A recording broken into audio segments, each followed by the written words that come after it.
مساء الخير، أنا المرشدة السياحية والنهاردة قصة فيلم نادر جدا. فيلمنا النهاردة الفيلم النادر الأبيض والأسود، فيلم من مفقودات السينما المصرية وممكن تكون أول مرة تسمع عنه. تاريخ العرض 31 ديسمبر 1936. مدة عرض الفيلم 110 دقيقة.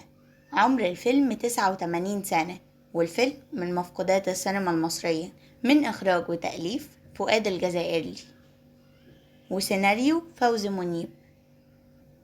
أما عن طاقم العمل فهو من بطولة فوزي منيب، محمد إدريس، رياض الأصبجي، زوزو لبيب، فيليب كمال،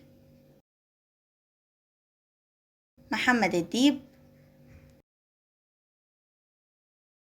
صلحة، محمد السباعي، حسن راشد. تعال أقولك معلومتين عن الفيلم قبل ما نبدأ.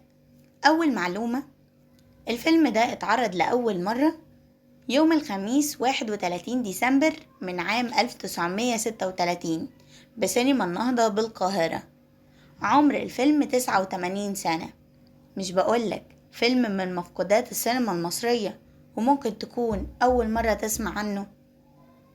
تاني معلومة، هل تعلم عزيزي المشاهد عزيزتي المستمعة إن فيلم الأبيض والأسود بيحتل رقم 63 في تسلسل الأفلام المصرية الروائية الطويلة لسنة 1936؟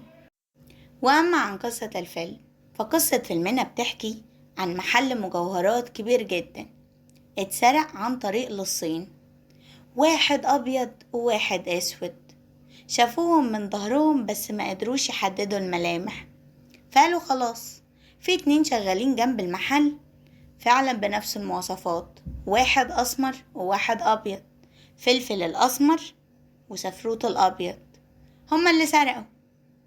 فراحوا علشان يقولوا لهم ان انتوا اللي سرقتوا. سفروت وفلفل بدأوا يجروا وبيحاولوا ان هما يثبتوا براءتهم من خلال أحداث الفيلم. مواقف كوميدية بتدور ما بين فلفل وسفروت ورجال الشرطة، وحاجات كتيرة قوي في الفيلم بتبين قد ايه ان الفيلم ده كوميدي جدا.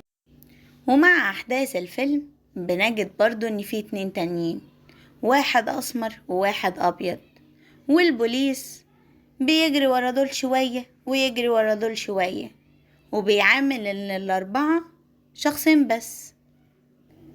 بس الحقيقة اني بعد احداث الفيلم الطويلة العريضة دي بنجيب الشخص الاولاني اللي شاف الناس وهي بتسرق من ظهرها، وبنجد ان اللي سرقوا دول 2 بيض مش سمر خالص، وان الراجل ده عنده مشكلة في عينيه، ما بيقدرش يفرق، مش بيقدر يفرق ما بين الألوان. بس فرق الحرامي بحاجة واحدة. أول حاجة إن الأسمر ده إيده شولة، وإن فلفل زميلنا أو صاحبنا اللي احنا بنتكلم عنه النهاردة مش أشول، بيكتب باليمين وبيمسك كل حاجة باليمين، فده إثبات قاطع إن مش هو اللي سرق. وإن سفروت اللي هو الأبيض برضو أشول، يعني معنى كده إن ال2 حرامية هما ال2 أشوالين، وال2 اللي معانا هما ال2 بيستعملوا ايديهم اليمين. فممكن يكون العينين أو الألوان بتعمل مشاكل في بعض الأحيان. هو فيلم فكاهي جدا ولذيذ، وحكايته بسيطة مش معقدة، فيلم من أفلام الزمن الجميل. شكرا جدا انك اتفرجت على الفيديو للآخر، واحب اقولك اظبط ساعتك علشان حلقتنا كل يوم في نفس الميعاد، ونورتنا مقدما.